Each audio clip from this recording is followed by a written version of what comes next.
दोस्तों, क्या आप थक चुके हैं? क्या बार बार कोशिश करने के बाद भी आपको सिर्फ और सिर्फ हार मिल रही है? क्या आपको लगने लगा है कि आप किसी लायक नहीं हैं और आपके सपने कभी पूरे नहीं होंगे? अगर आप अपनी जिंदगी के उस दौर से गुजर रहे हैं जहां हर तरफ सिर्फ अंधेरा है, जहां आपके अपने भी आप पर शक करने लगे हैं और जहां फेलियर नाम का शब्द आपको अंदर ही अंदर खाए जा रहा है, तो रुक जाइए। आज का ये वीडियो सिर्फ और सिर्फ आपके लिए है। आज मैं आपको कोई मामूली कहानी नहीं सुनाने वाला।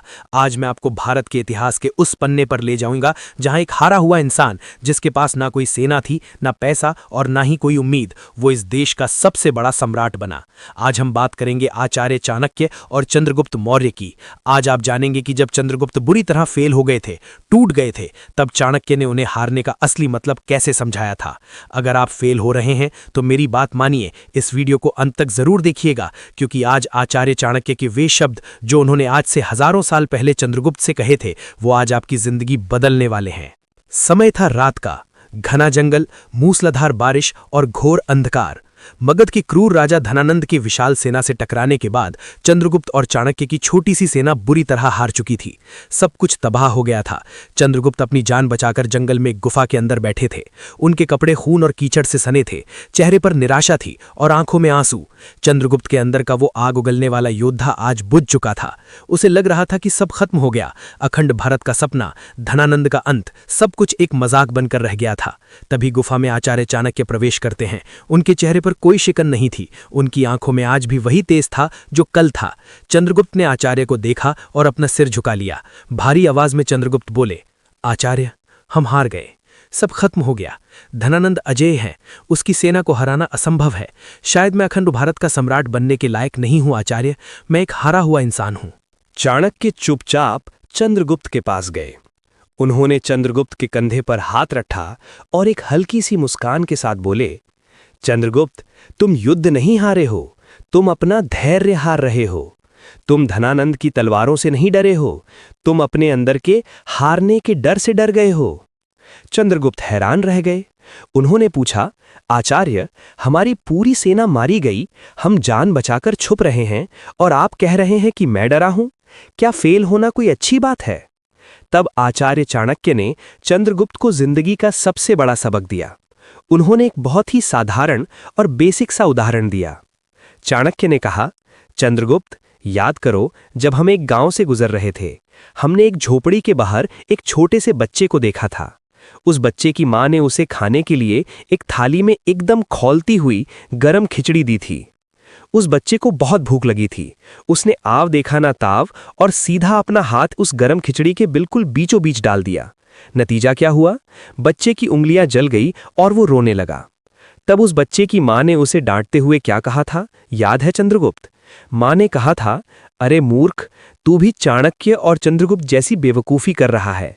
गरम खिचड़ी को कभी बीच में से नहीं खाते, किनारे किनारे से खाते हैं, जहां वो ठंडी हो चुकी होती है। चाणक्य मुस्कुराए और बोले, उस दिन उस एक अनपढ़ गांव की महिला ने मुझे मेरी हार का कारण बता दिया था। चंद्रगुप्त, हमारा फेल होना यह साबित नहीं करता कि हमारा लक्ष्य गलत है। हमारा फेल होना सिर्फ ये साबित करता है कि हमारा तरीका गलत था। हम धनानंद की राजधानी पाटलिपुत्र पर सीधा हमला कर रहे थे, जो सबसे ज्यादा गर्म और ताकतवर था। इसीलिए हम जले, इसीलिए हम हारे। हमें पहले किनारे के राज्यों को जीतना चाहिए था। चंद्रगुप्त, फेलियर कोई श्राप नहीं है। फेलियर एक फीडबैक है। ये तुम्हें बताता है कि तुम्हारी तैयारी में कहाँ कमी रह गई थी। जिस इंसान ने अपनी हार से सीख ले ली, उसकी अगली जीत पक्की है। चंद्रगुप्त अभी भी पूरी तरह आश्वस्त नहीं थे। उन्होंने कहा, लेकिन आचार्य, हारने के बाद जो दर्द होता है, लोग जो ताने मारते हैं, उसका क्या? मुझे लगता है जैसे मैं जिंदगी में बहुत पीछे चला गया हूं।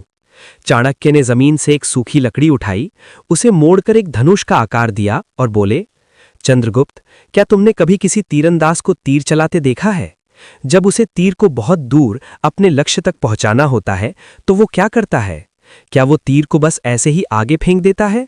नहीं, वो पहले उस तीर को कमान पर चढ़ाता है और पूरी ताकत लगाकर उसे पीछे की तरफ खींचता है। तीर जितना ज्यादा पीछे खींचा जाता है, उसके अंदर उतनी ही ज्यादा ऊर्जा भर जाती है और फिर जब वो छूटता है तो वो सीधा चीरते हुए अपने लक्ष्य के पार निकल जाता है।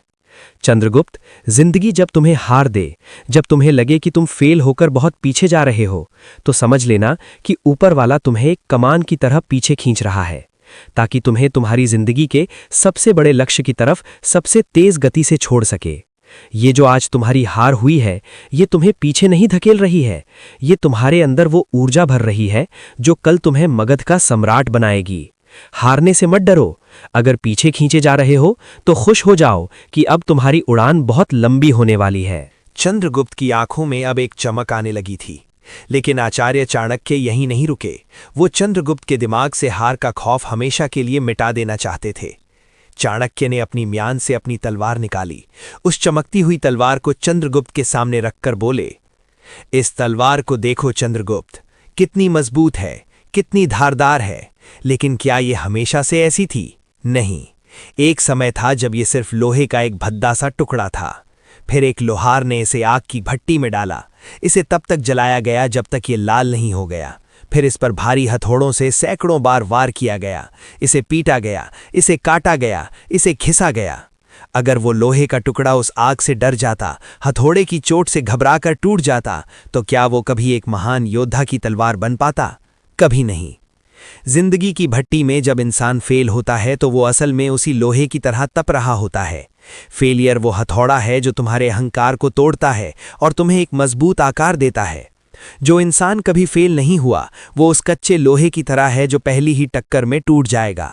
लेकिन जो इंसान बार बार फेल होकर भी खड़ा होता है वो इस फौलादी तलवार की तरह बन जाता है जिसे दुनिया की कोई ताकत नहीं काट सकती। चाणक्य ने आगे कहा, चंद्रगुप्त, जब एक किसान जमीन में बीज बोता है तो वो उस बीज को मिट्टी के घोर अंधेरे में दबा देता है। उस बीज के ऊपर भारी मिट्टी डाल दी जाती है। अगर उस बीज के नज़रिए से सोचो तो उसे लगेगा कि मेरी जिंदगी खत्म हो गई, मुझे जिंदा दफना दिया गया है। लेकिन सच क्या है? वो अंधेरा, वो मिट्टी का दबाव उस बीज का अंत नहीं है, वो उसकी तैयारी है। उसी अंधेरे में, उसी दबाव में वो बीज टूटता है और उसमें से एक नया अंकुर फूटता है जो एक दिन विशाल पेड़ बन जाता है। आज तुम जिस गुफा के अंधेरे में बैठे हो, आज जो तुम पर हार का दबाव है, ये तुम्हारी कब्र नहीं है चंद्रगुप्त। ये वो उपजाऊ मिट्टी है जहां तुम्हारे साम्राज्य का बीज अंकुरित हो रहा है। फेल होने से डरने वाले लोग मिट्टी में दबकर सड़ जाते हैं, लेकिन हार से सीखने वाले उसी मिट्टी का सीना चीरकर इतिहास का सबसे बड़ा पेड़ बन जाते हैं। दोस्तों, चंद्रगुप्त मौर्य ने उस रात आचार्य चाणक्य की इन बातों को अपने खून में उतार लिया। उसने रोना बंद किया, अपनी गलतियों से सीखा, अपनी रणनीति बदली और कुछ ही सालों बाद उसी हारे हुए चंद्रगुप्त ने धनानंद की विशाल सत्ता को उखाड़ फेंका और भारत के पहले सबसे बड़े साम्राज्य मौर्य साम्राज्य की स्थापना की। आज मैं आपसे पूछना चाहता हूं, आप क्यों रो रहे हो? क्या आप किसी सरकारी परीक्षा में फेल हो गए हो? क्या आपके बिजनेस में घाटा हो गया है? क्या आपको किसी इंटरव्यू के रिजेक्ट कर दिया गया है? या जिंदगी के किसी मोड़ पर आपको हार का सामना करना पड़ा है? तो आज चाणक्य की उन 3 बातों को याद कर लेना जो उन्होंने चंद्रगुप्त को बताई थीं। गरम खिचड़ी का नियम। आपकी हार का मतलब ये नहीं कि आप नाकाबिल हो, इसका मतलब है कि आपका तरीका गलत था। अपनी स्ट्रैटेजी बदलो, लक्ष्य नहीं। किनारे से शुरुआत करो, छोटी छोटी जीत हासिल करो। तीर और कमान का नियम। अगर जिंदगी आपको पीछे धकेल रही है तो निराश मत हो, वो आपको लंबी छलांग के लिए तैयार कर रही है। लोहे और भट्ठी का नियम। ये जो हार का दर्द आपको मिल रहा है, समाज के जो ताने आपको सुनने पड़ रहे हैं, ये सब हथौड़े की चोट है। ये आपको तोड़ नहीं रहे हैं, ये आपको फौलाद बना रहे हैं। लोग क्या कहेंगे इस बात से डरना छोड़ दो। शेर कभी इस बात की चिंता नहीं करता कि भेड़ें उसके बारे में क्या सोच रही हैं। आप एक योद्धा हो, हारना योद्धा की पहचान है, लेकिन हार कर घर बैठ जाना कायरों का काम है। अगर फेल हुए हो तो इसे एक डेटा की तरह लो, लिखो कि मैंने क्या गलतियां की, और फिर उठो, अपने चेहरे से निराशा की धूल को साफ करो और एक नई रणनीति के साथ वापस मैदान में उतरो। याद रखना, आपकी सक्सेस स्टोरी का सबसे बेहतरीन चैप्टर आपकी सबसे बड़ी हार के बाद ही लिखा जाएगा। अगर आज के इस वीडियो ने आपके अंदर की उस बुझी हुई आग को फिर से जला दिया है तो कमेंट बॉक्स में अभी लिख कर जाओ, मैं हार नहीं मानूंगा। इस वीडियो को उन सभी दोस्तों के साथ शेयर करो जो इस वक्त हार मानकर बैठे हैं। उन्हें बताओ कि वो खत्म नहीं हुए हैं, उनकी कहानी तो बस अभी शुरू हुई है। चैनल पर नए हो तो इसे सब्सक्राइब जरूर करना, क्योंकि हम यहां सिर्फ बातें नहीं करते, हम आपके अंदर जीतने की आग लगाते हैं। मिलते हैं अगले वीडियो में, तब तक सीखते रहिए, लड़ते रहिए और आगे बढ़ते रहिए। जय हिंद।